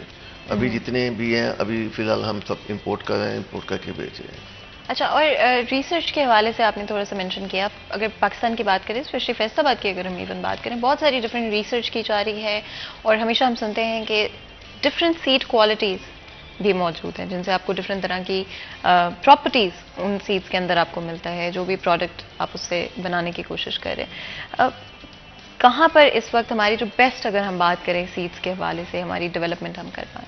देखिए हमारे जो है ना यहाँ पे यूनिवर्सिटी के बाद अयूब एग्रीकल्चर रिसर्च फार्म में, मगर वो लोग जितना काम कर रहे हैं वो कर क्रॉप सीड पे, वेजिटेबल पे नहीं कर रहे। क्रॉप सीड में आप गिन लें, धान है उसमें, मेज़ है उसमें और मुख्तलिफ चीज़ें हैं, कॉटन है, उस पर ज़्यादा उनका ध्यान है। वेजिटेबल को ये एक माइनर क्रॉप है, इस पर ना तो उनका ध्यान कम है। तो इसके लिए प्राइवेट सेक्टर है वो इसमें लगा हुआ है। अब तक इंपोर्ट कर रहे हैं। आप लोकल भी काफ़ी कंपनी ने लोकल अपनी प्रोडक्शन की कोशिश की है कि चलो लोकल लाइनें अपनी शुरू करें, तो उसको मेंटेन करें लोकल लाइनों को। तो अभी तो जितना भी है इंपोर्ट है, इंपोर्ट के ऊपर अभी जो मिनी बजट किया है इसमें गवर्नमेंट ने 23% सेल टैक्स लगा दिया है। 23% सेल टैक्स है और वो सेल टैक्स इस पे लगेगा, वो सारा किसान पे लगेगा। और हर चीज़ जो भी है किसान, ये तो आने किसान से है ना। बीज जो है ना, बीज ये ऐसे है जैसे जिस्म में रूह है, जिस्म से रूह निकल जाए तो जिस्म बेकार हो जाता है। तो ऐसी एग्रीकल्चर में मेन चीज़ जो है वो सीड्स है। अगर आप सीड्स पे ड्यूटी लगा देंगे तो हर चीज़ महंगी, और किसान ने सीड लेके काश्त करना है। जब वो काश्त करेगा उसको महंगा मिलेगा, उसकी प्रोडक्शन महंगी होगी, तो मार्केट में भी वो चीज़ आपको महंगी मिलेगी। फिर लोग कहेंगे महंगाई बहुत हो गई है, ये चीज़ टमाटर 50 रुपये किलो थे अभी 150 रुपये किलो बिक रहे हैं। उसकी वजह यही है कि जब आप सीड पर जितना टैक्स लगाएंगे उतनी आपकी प्रोडक्शन जो है ना वो महंगी से महंगी मिलेगी। आपने 23% सेल्स टैक्स की बात की। क्या ये जो सीड प्रोडक्ट्स हैं उनके ऊपर फर्स्ट बाय पर ही लगा दिए जाते हैं या ये इनडायरेक्ट टैक्सेशन की फॉर्म में किया जाता है? नहीं, ये तो इंपोर्ट पे जैसे ही आएगा, कराची पोर्ट पे पहुंचेगा, वही उन्होंने 20% बढ़ाया, 3% यहाँ पे उसके ऊपर सेल टैक्स। तो क्या इससे हमारी जो लोकल सेल्स हैं वो नहीं बढ़ेंगी? नहीं, लोकल सेल नहीं बढ़ेगी, लोकल में है नहीं है। हाइब्रिड जो है लोकल में है नहीं है। लोकल में तो क्रॉप सीड जो है वेजिटेबल सीड नहीं है, वो तो टोटल अभी इंपोर्ट पे है। हमारा पूरा नसाज जो है वो इंपोर्ट पे है उसका, तो इंपोर्ट करनी है तो बेचनी है, लोकल में नहीं है। अभी तो लोकल में शुरू हुए हैं। उसको एक चीज़ की आप एक लाइन बनाएंगे तो उसके लिए आपको कम से कम 4 से 5 साल लगते हैं। तो फिर जाके वो आपके पास लाइन मुकम्मल होगी तो फिर आपका वो हाइब्रिड तैयार होगा। यहाँ क्या करंटली कोई काम किया जा रहा है इस पर? करंटली कोई रिसर्च की जा रही है इस हवाले से, हाइब्रिड सीड पाकिस्तान में डेवलप करने की? रिसर्च तो हो रही है, मैंने वही बोला, इस रिसर्च को भी 4-5 साल लगते हैं, उसके बाद वैरायटी आती है। ये नहीं कि इधर मशीन में डाला तो इधर मशीन से तो निकला। अभी हम किस स्टेज पे हैं? अभी हम बिल्कुल नर्सरी में है, नर्सरी। नर्सरी में है। इससे आगे सारी पढ़ाई जो है वो इससे आगे ही है अभी। अच्छा। अभी तो बिल्कुल नर्सरी में हम लोग। अच्छा, गवर्नमेंट की तरफ से फंडिंग की जाती है? नहीं नहीं नहीं, बिल्कुल कोई फंडिंग नहीं है गवर्नमेंट की तरफ से। मैंने बताया फंडिंग की बजाय ये तो उल्टा सेल आप टैक्स सेल- लग गया सेल ना। टैक्स है। पूरी दुनिया में आप चले जाएं, कहीं भी सीड के ऊपर सेल टैक्स नहीं है। और आज तक 75 साल हो गए हैं, कोई सेल टैक्स नहीं था, कोई ड्यूटी नहीं थी। 2% ड्यूटी, 2% इनकम टैक्स सीड्स के ऊपर, इंपोर्ट के ऊपर। अभी ये 23% साथ में लग गया। तो ये बहुत महंगा काम ही महंगा हो जाएगा। और किसान जो लेगा सीड लेके तो वो महंगा काश्त रहेगा, तो उसकी आउटपुट, खाद वैसे महंगी होगी इसके लिए, सीड महंगा हो गया, पानी महंगा, बिजली महंगी है, डीजल महंगा है, तो उसको आउटपुट जो है बहुत महंगी हो जाएगी। अगर हम अपने स्टेपल फूड्स की बात करें तो क्या असर होता है इस टैक्सेशन का या महंगाई का? जो हमारी स्टेपल फूड्स हैं, वीट की अगर हम बात करें, गंदम की बात करें, हर घर में इस्तेमाल की जाती है, उस पर क्या असर होता है इसका? गंदम देखें, गंदम जो है ना जी, गवर्नमेंट ने क्या किया कि अभी भी गंदम का रेट बढ़ा दिया। अभी 2200 रुपये ले गए, 55 रुपये किलो बन गई। जब 55 रुपये किलो गवर्नमेंट गंदम लेगी, उसके बाद वो गंदम देगी फ्लोर मिल को, फ्लोर मिल फिर आगे पिसाई करके देगी, तो आटा कम से कम 80 से 85 रुपये किलो आटा आप लोगों को मिलेगा। उसके लिए यही था कि जैसे पीछे गंदम का रेट था 1000 या 1200 रुपया, गंदम का रेट वही रहना चाहिए था। और गवर्नमेंट को चाहिए था किसान को सब्सिडी देती, उसको खाद सस्ती देती, उसको डीजल सस्ता देती, उसको बिजली सस्ती देती, ताकि उसकी जो कास्ट है वो कम से कम हो। और उसका फ़ायदा ये होना था कि हर आदमी को वो आटा जो है 35 से 40 रुपये किलो मिलना था। अभी ये तो रेट बढ़ा दिया, किसान को 55 रुपये किलो किसान से खरीद कर ली, मगर किसान को तो खर्चे इतने आ गए कि 50 रुपये किलो तो उसको घर में पड़ेगी आके, वो कैसे, उससे कम तो वो दे नहीं सकता। तो ये सारा पॉलिसी जो है ना, हमारी पॉलिसी गलत है। पॉलिसी में यही चाहिए था किसान को सब्सिडी देते और गंदम का वही रेट रहता, फिर आम आदमी की ज़िंदगी में उसका कोई असर नहीं पड़ना था। आम आदमी को 35-40 रुपये किलो आटा मिलना था। अभी आटा 80-85 रुपये से कम किसी को नहीं मिलेगा। और क्योंकि ऑफ कोर्स हाइब्रिड सीड की जब हम बात करते हैं, बहुत सारे लोगों को नहीं अंदाजा होगा जो एग्रीकल्चर की फील्ड से नहीं रिलेट करते, क्या मतलब है हाइब्रिड सीड का और उसका क्या फ़ायदा होगा? हाँ, ये अच्छा सवाल किया आपने। हाइब्रिड सीड जो है ना जी, ये 2 मुख्तलिफ लाइनों को क्रॉस करके तो फिर वो सीड तैयार होता है। उसका ऑप्टिमल रिजल्ट आपका जो बेस्ट प्रॉपर्टी। हाँ, उसके दूसरा ये कि दिन कम लेगा पैदावार में, प्रोडक्शन जल्दी देगा। और प्रोडक्शन जो आम ओपी वैरायटी है हमारी, जो सादी देसी वैरायटी जिसको हम बोलते हैं, उसकी बजाय 4 से 5 गुना ज़्यादा फल देता है। उसका किसान को यही फ़ायदा है कि उसको आउटपुट उसकी ज़्यादा मिल जाती है और कम दिनों में तैयार हो जाता है। क्वालिटी भी जो है देसी से बहुत अच्छी है उसकी, हाइब्रिड की। इसके अलावा हम तो यही कहते हैं लोगों को कि कम से कम आप जो है ना, जो शहर वाले अपने अपने घरों में किचन गार्डन करें, अपने घरों में लगाएं, लॉन में लगाएं। लॉन नहीं है, गैराज है, गैराज में कोई चीज़ नहीं है तो छत पे आप लगा लें, गमले ले लें, कोई और पॉट ले लें, कोई फालतू चीज़ घर में टायर पड़ा है वो ले लें, उसमें लगा के मिट्टी डालें और अपनी ऑर्गेनिक सब्जी जो है ना आप अपने घर में उगाएं। उससे बेहतर आपकी ज़िंदगी में कोई असर नहीं पड़ सकता, क्योंकि वो बिल्कुल ताज़ी होगी और बगैर किसी खाद के, केमिकल की होगी, और आपकी उससे ज़िंदगी जो है ना हशाश विशाश होगी। अच्छा, ये जो हम रोज़मर्रा की सब्जियों की बात करें, अगर क्या इन पर इस वक्त केमिकल्स इस तरह के इस्तेमाल किए जा रहे हैं, चाहे वो पेस्टिसाइड्स के हवाले से हो, फर्टिलाइजर्स के हवाले से हो, जो कि इंसानों के लिए ख़तरनाक हो सकता है? बिल्कुल होते हैं। ख़ास तौर पे बैंगन की फसल जो है, बैंगन पे जो बैंगन का कीड़ा है वो मरता नहीं है जल्दी से, उसके लिए बहुत हैवी किस्म के केमिकल इस्तेमाल किए जाते हैं, पेस्टिसाइड इस्तेमाल की जाती है। और किसान क्या करता है, आज उस पर केमिकल किया है और अगले दिन उसको तोड़ के मंडी ले आएगा। बैंगन, मेरे हिसाब से तो बैंगन नहीं खाना क्या चाहिए। रंग को इम्प्रूव करने के लिए भी या शक्ल को इम्प्रूव करने के लिए भी ऐसा कुछ किया जाए? नहीं, रंग शक्ल कीड़े के लिए, कीड़े के लिए सुंडी जो लगती है ना उसके लिए वो केमिकल इस्तेमाल होते हैं। खास तो बैंगन सबसे ज़्यादा जो है ना इंसान के लिए मुझे सेहत है मेरे हिसाब से। तो सब्जियों को जब घर में हम इस्तेमाल करते हैं उससे पहले कहते हैं कि इसको सिरके में डालकर थोड़ी देर के लिए आप छोड़ दें ताकि उसके ऊपर जो भी पेस्टिसाइड्स हैं वो उतर जाएं। क्या कोई फ़ायदा होता है इससे? हाँ, इसका भी फायदा है। आप सिरके में नहीं डालते तो आप गर्म पानी से उसको थोड़ा सा अच्छी तरह उसको गर्म पानी से? गर्म पानी से, ताकि उसके जो केमिकल लगे हुए हैं वो उसके उतर जाए उससे। मगर बेहतर यही है कि आप अपने घर में अपनी आप सब्जी अपने उगाएं। घर में? हाँ, मेरा यही मशवरा है कि आप अपने घर में अपनी सब्जी उगाएं, बाजार से लेने के बजाय ना। हर बंदे के घर में जगह कुछ ना कुछ जगह होती है, नहीं है तो छत पे उगा लें, छत पे भी होती है। अब पिछले दिनों हमने अपने R&D फार्म पे किचन गार्डन का प्रोग्राम किया है। हमने यूनिवर्सिटी स्टूडेंट हैं, शहर से मुख्तलिफ फैमिलीज आई हैं, वुमेन चैम्बर के प्रेसिडेंट ने आके हमारी ओपनिंग की थी उस दिन, और GC यूनिवर्सिटी स्टूडेंट आए हैं, काफ़ी स्कूलों से बच्चे हैं। अल्हम्दुलिल्लाह देखा उन्होंने, उनको सिखाया कैसे आप अपने घर में अपने किचन गार्डन कर सकते हैं। अच्छा, हमारी ऑडियंस के लिए भी अगर हम थोड़ा सा इस बारे में बात करें, किस तरह से हम किचन गार्डन, जिसको बिल्कुल एक्सपीरियंस नहीं है गार्डनिंग के साथ, कैसे हम शुरू कर सकते हैं? आप घर में कोई भी गमला लगाएं, मिट्टी लगाएं। आप उस सबसे पहले तो आप ये कर लें कि अगर आपको बिल्कुल तजुर्बा नहीं है तो आप मुख्तलिफ चीज़ों की पनीरी बाजार से मिल जाती है। पनीरी का मतलब होता है कि पौधा इतना इतना बना होता है, आप वो ले आएँ, उसको सिंपल है कि उसमें लगा दें। अच्छा। पानी दें, अल्हम्दुलिल्लाह वो चलना शुरू हो जाएगा। 3-4 दिन में वो अपनी जड़ पकड़ जाएगा, खड़ा हो जाएगा। उसमें आपको बैंगन मिल जाता है, टमाटर मिल जाता है, मिर्च मिल जाती है, और भी कई चीज़ें हैं पनीरी वाली। वो आप सबसे पहले वो लगाएं, उसके बाद आपको खुद ही शौक पैदा होगा, तो फिर आप आगे से आगे चलेंगे। अच्छा, और कौन सी सब्जियां हैं जो कि आसानी से घर में उगाई जा सकती है? कोई सब्जी भी मुश्किल नहीं है, कोई भी नहीं मुश्किल? कोई मुश्किल नहीं है। सारी सब्जी आपने मिट्टी में बीज लगाना है, तो बाकी अल्लाह का अच्छा, काम जो है। जमीन के अंदर ग्रो करती हैं वो जरा ज्यादा मुश्किल नहीं होती बजाय उसके? वो तो आप गमला लेके भी लगा सकते हैं जो आप दूसरी हैं। जो ज़मीन के अंदर वाली है ना, वो तो आप घर में मुश्किल है, जिस पर गमले गुमले में नहीं है।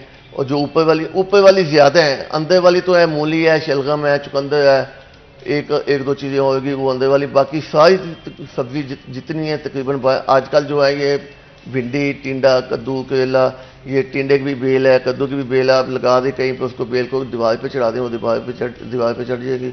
अल्हम्दुलिल्लाह आपको फल भी लगा होगा और दीवार भी खूबसूरत लगेगी, और फल आपको वैसे ही बहुत अच्छे लगेंगे लगे हुए।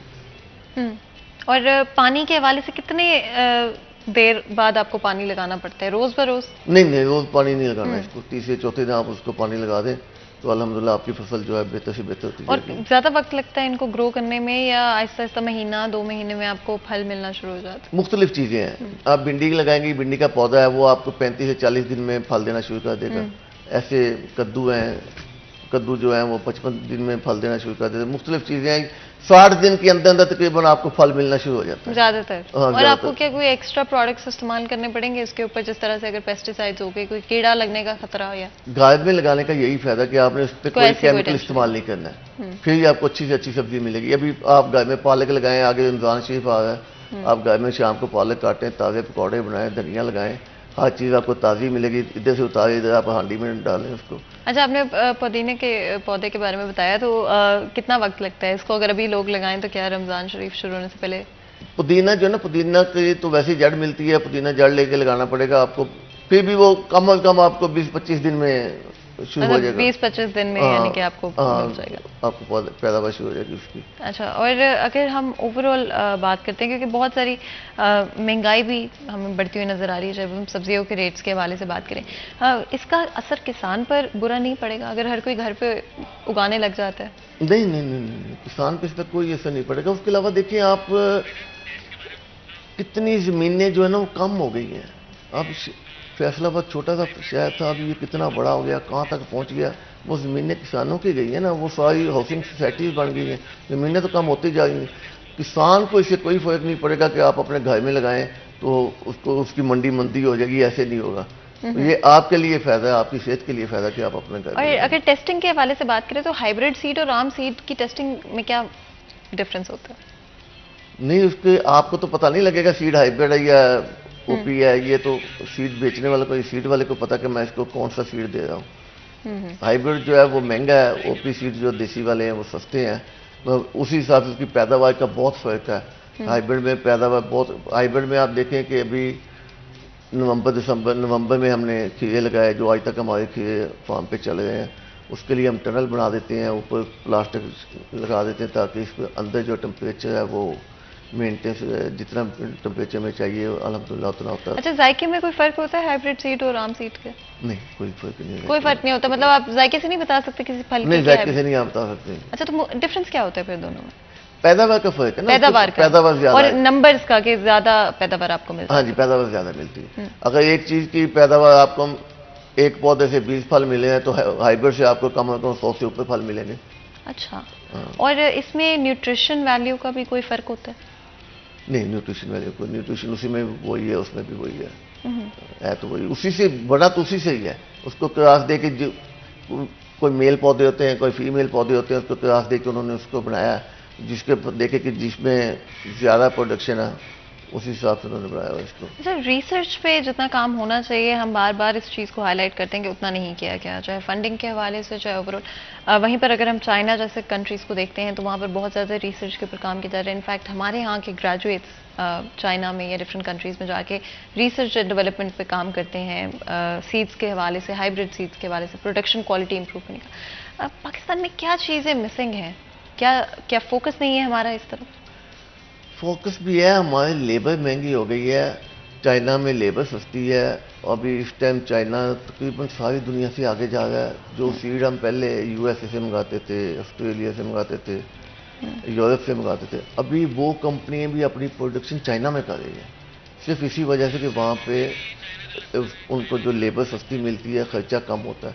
अमेरिका में इसकी प्रोडक्शन महंगी पड़ रही है और चाइना में सस्ती पड़ रही है। इस तरह एक हमारी सोरगम हम ऑस्ट्रेलिया से मंगाते हैं, ऑस्ट्रेलिया वाले हमें यूएसए का प्रोडक्शन दे रहे हैं क्योंकि ऑस्ट्रेलिया में उसकी कॉस्ट ज़्यादा पड़ेगी, यूएसए में कम है। मुख्तलिफ चीज़ें ऐसी हैं। वाल इस टाइम चाइना जो है ना, वो आप समझें कि 70% तक चाइना आ गया, बाकी सारे मुल्कों में पीछे हुए, ये आगे अच्छा, तो जब हम सुनते हैं कि भाई ये चाइना की सब्जी है या चाइना से ये फल मंगाए गए हैं, तो ये क्या सच्ची बात होती है? सही में चाइना से लाए जाते हैं?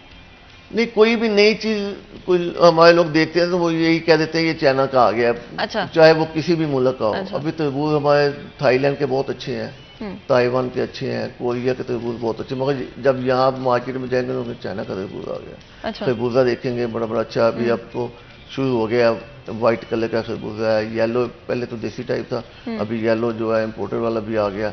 वो सारे मुख्तलिफ मुल्कों के सीड्स हैं, वो लोग देख के कहते हैं ये चाइना वाला है। अच्छा, बस मतलब वैसे बेचने के लिए कहते एक तरबूज आप देखेंगे धारी वाला है, वो हमारा जब हम छोटे छोटे होते थे तब यहाँ पे धारी वाला तरबूज चलता था, वो देसी होता था। अभी जो धारी वाला है वो है इम्पोर्टेड सीड है, मगर आप लेने भी जाएंगे दुकानदार के पास तो आपको कहेगा जी ब्लैक वाला गोल पड़ा होगा, ये चाइना का जी, ये देसी है जी। वो क्योंकि देसी से मिलता जुलता है, उसको देसी बना के आपको देंगे, देसी होगा नहीं वो भी। अच्छा, कई दफा ऊपर से बड़ा अच्छा लग रहा होता है और बड़ा अच्छा रंग होता है, बड़ा फ्रेश फ्रेश कोई वेजिटेबल लग रही होती है, लेकिन बाद में जब उसको खाते हैं तो उसमें जायका बिल्कुल नहीं होता। इसके पीछे क्या वजह होती है? उसकी आप बात करेंगी तो जायका तब नहीं होगा जब उसके दिन पूरे नहीं होंगे। अच्छा, अगर आप उसको पहले आप तैयार होने से पहले तोड़ लेंगे किसी भी चीज़ को तो उसका वो जायका नहीं होगा जो तैयार होने के बाद होना है। अच्छा, अगर एक चीज़ ने 60 दिन लेने हैं तो आप उसको 50वें दिन तोड़ लेंगे तो उसका वो जायका बनेगा नहीं। अच्छा, ये मतलब अगर जल्दबाजी या कहीं पे कोई गलती कर दी जाए तो तब फिर जल्दबाजी करता है किसान के, अगर मंडी में रेट ज़्यादा मिला तो कहता मैं जल्दी से मैं अपनी फसल मंडी ले जाऊँ तो मुझे रेट जो है वो ज़्यादा से ज़्यादा मिल जाए, उस वजह से वो फिर आपको जायका उसका अच्छा नहीं मिलता। बिल्कुल। इससे पहले कि मजीद बात करें, ब्रेक का वक्त हो रहा है, छोटा सा ब्रेक लेते हैं, कहीं मत जाएगा, हमारे साथ रहेगा।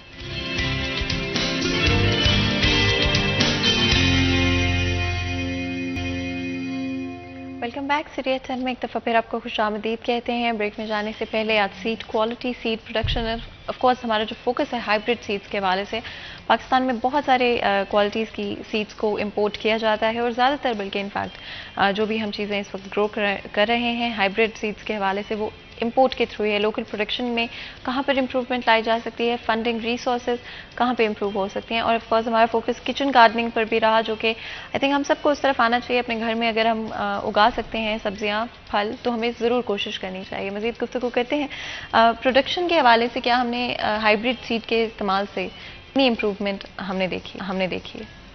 देखिए, हाइब्रिड सीड राइस है, आज से 10-12 साल पहले प्रोडक्शन इसकी शुरू हो गई यहाँ पे, तो आम हम चावल लगाते हैं, सुपर लगा लिए, सुपर बासमती या 385 बासमती, उसकी आपकी प्रोडक्शन बहुत ज़्यादा आएगी, तो 40 से 45 मन तक आएगी।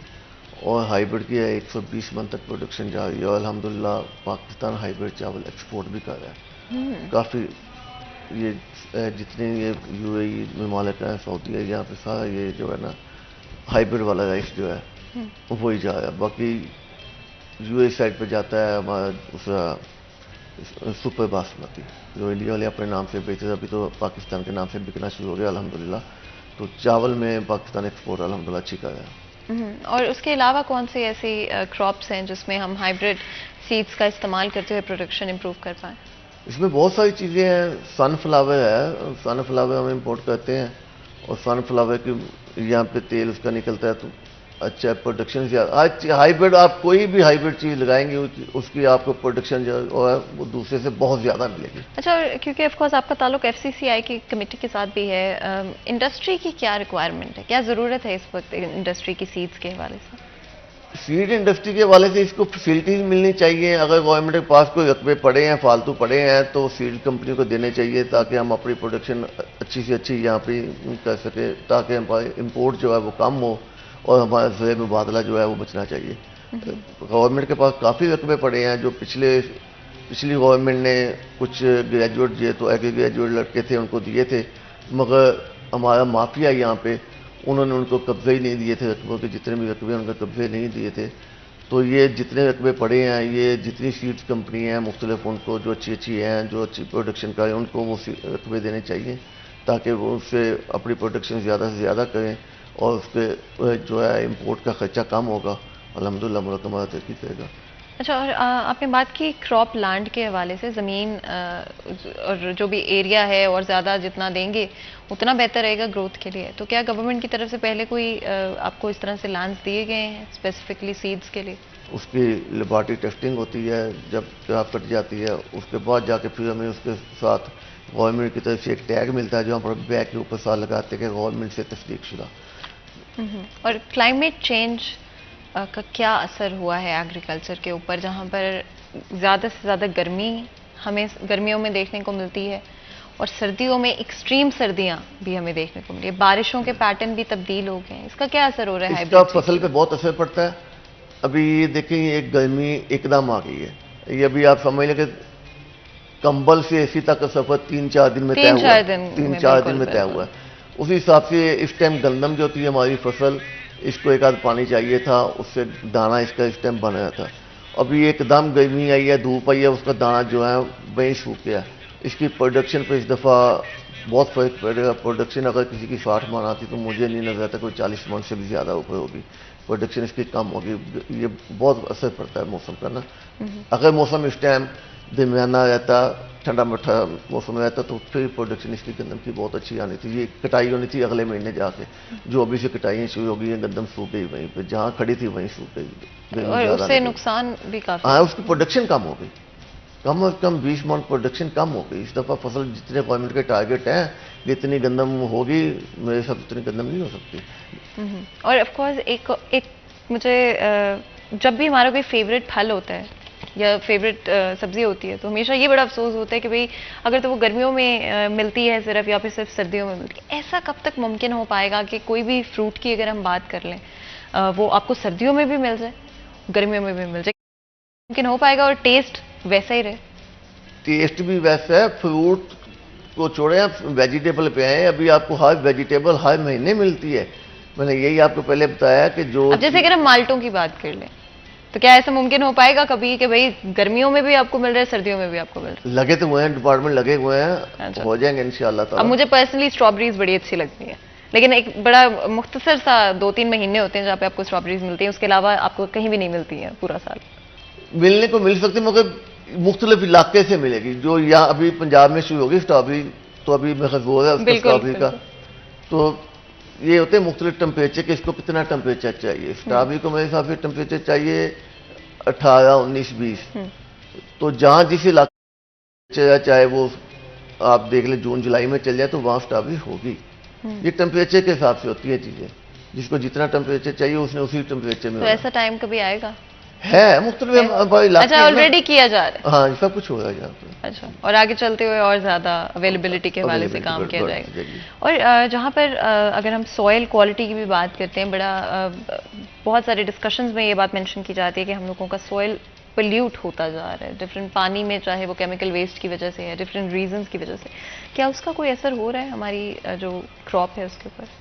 सॉइल का मसला है, आप उसके टेस्ट कराएं सॉइल पे, जहाँ भी है डिपार्टमेंट है आईयूब रिसर्च में सॉइल का, आप अपनी ज़मीन से उनको सैंपल देंगे, वो आपको सैंपल टेस्ट करेंगे, लेबॉर्ट्री में सैंपल टेस्ट करके फिर आपको बताएंगे कि इसको क्या क्या चीज़ की कमी है, तो वो आपको बताएंगे। आप वही जो भी खाद बताएं, मुख्तलिफ चीज़ें बताएंगे, उससे आपकी सॉइल जो है अल्हम्दुलिल्लाह ठीक हो जाएगी, प्रोडक्शन अच्छी देगी।